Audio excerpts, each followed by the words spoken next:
सोलिगोन फुं बेलासे बेनिफ्राय मोनाबिलिनिफ्राय मोनाखौ मा होनो बुंदों सानथालियाव थ' फुंखौनो बुंगोन सेता बेनिफ्राय सानजौफु बा बेलासिखौ बुंगोन पिकिन बेनिफ्राय मोनाबिलिखौ बुंगोन अयु बेनिफ्राय मोनाखौ बुंगोन निन्दो बेनिखायनो जुदि फुंबिलिनि अननायखौ जुदि जासिहरोबा सेता जहार सानजौफुनिखौ पिकिन जहार बेनिफ्राय मोनाबिलिनिखौ अयु जहार बेनिफ्राय मोनानिखौ निन्दो जहार बेनोसै टाटा हेलो हेलो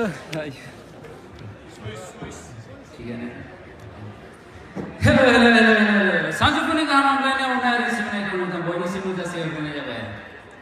थ' गिबियावनो फाइसेलखौ हामबायनो दिनैनि बे फारिलाइखौ दैदेनलांनाय मानगोनां मानजाथाव स्पिकार सार बेजों लोगोसे मासियाव जिरायफैनाय बयबो डिग्निटारिस बयखौबो आंनि गोसो गोरबोनिफ्राय हामलायनायखौ जासिहरनाय जाबाय बेनि उनावनो रायजो राजा नोंथांमोन बयखौबो आंनि गोसो गोरबोनिफ्राय आंनि गोसो सिंनिफ्राय बयखौबो अननायखौ जासिहरनाय जाबाय जेरै नोंथांमोना आंखौ बे भिडिअनि थाखायनो नोंथांमोना आंखौ सिनायमोन बे भिडिअनिफ्राय बायदियैनो एसे रायलायलांसै थ' गिबियावनो बारा माने मिथिखायो बेबायदि लेक्सारफोराव बयबो मोजांखौनो मोनथारा बेनिखायनो मानसिफोरा बेबायदिनो खम जालांबाय थ' आंबो जेब्लानाखि बेबायदि आंबो दंमोन थ' आंबो बेबायदि खोनासंनो माने एखेबारे बाथारोमोन खिन्थु माथो बुंबावनो थ' आंनि मुङानो जादों बड'लेण्ड हेम्ब्रमाथ' मोनसे पेजनि नाम आंनि मुङानो जादों गुलाबसन हेम्ब्रम थ' सिगांनिफ्रायनो आङो सानोमोनखि मोनसे पेज खुलिनानै आङो बर' रावजों एसे रायलायगोन होननानै नाथाय आङो सानोमोन कि आंनि मानसिफ्रा मा सानगोनलै होननानै थ' सानसेखालि आं बेबायदिनो अरुणाचल थांबाय हारसिं थांबाय बिराद बरियाहैनो गिदिंबाय ओमफ्राय आङो सानदोंमोन सेरगावआव लायनो बिराद आपेल नुयो होननानै थांबाय खिन्थु आपेलानो गैलेसो जाबाय आपेलानो गैला सिजोनानो जोब्बाय ओमफ्राय बे आपेल थाइसेखौनो माथो दुखु नांथाव बेखौनो रेकर्ड खालायनो गोनां जाबाय ओमफ्राय बेखौनो आङो बर'आवबो मोनसे रेकर्ड खालायदोंमोन ओमफ्राय बेखौ फेसबुकआव हगारनायखाय ओमफ्राय नोंथांमोना जोबोद सापर्ट खालायनायखाय आङो आरोबाव साबायखर होबावो थ' आङो बे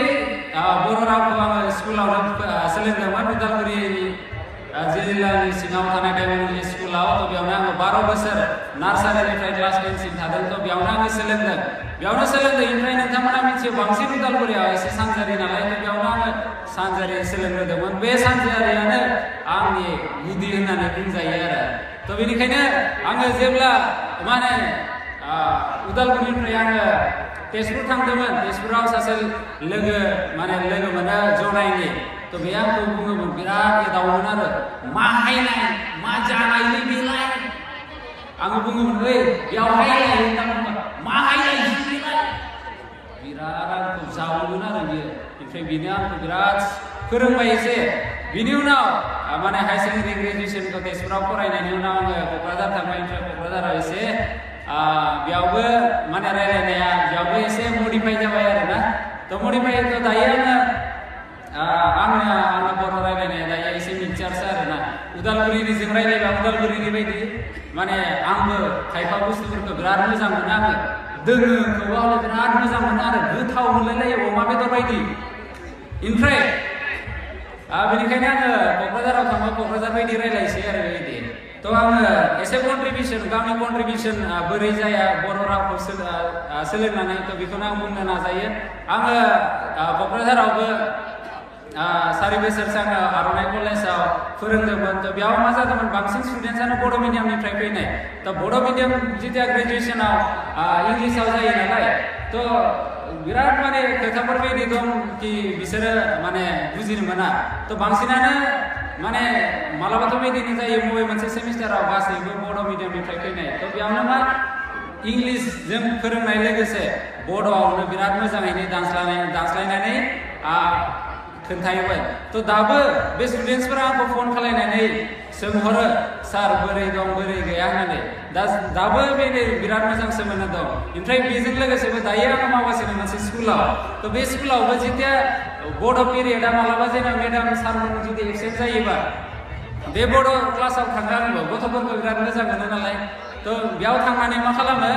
बे गथ'फोरखौ आंबो दा बर'आव रायलायनांगोन ना दा हिन्दीफोराव रायलायबाय इंलिसफोराव रायलायबाथ' बिसोरो बुजि मोननाय नङा थ' बेफोरखौ आङो बिसोरखौ मा होननानै सोलोङो फोरोङो बोरै थाबायनांगौ बेफोरखौ आरो नङाबा बांसिन स्टुडेन्टसफोरानो बोरै थाबायो मिथिबायना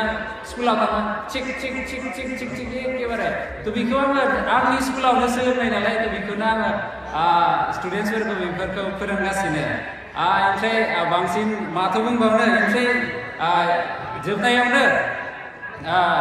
बे बर' थुनलाइ आफादनि बयखौबो आङो आंनि गोसो गोरबोनिफ्राय साबायखर बावो आङो समायथाव नङि मानसिबाबो आंखौ बेयाव लिंहरनायखाय आङो रोजा रोजा साबायखर बावो ओमफ्राय नोंथां बयखौबो जायहा गोजानाव दं जायहा क'क्राझार चिरां बाक्सा उदालगुरि ओमफ्राय जेरावनोखि थाया मानो जायफोरा अरायबो सापर्ट होगासिनो बयखौबो आङो आंनि गोसो गोरबोनिफ्राय साबायखर बावो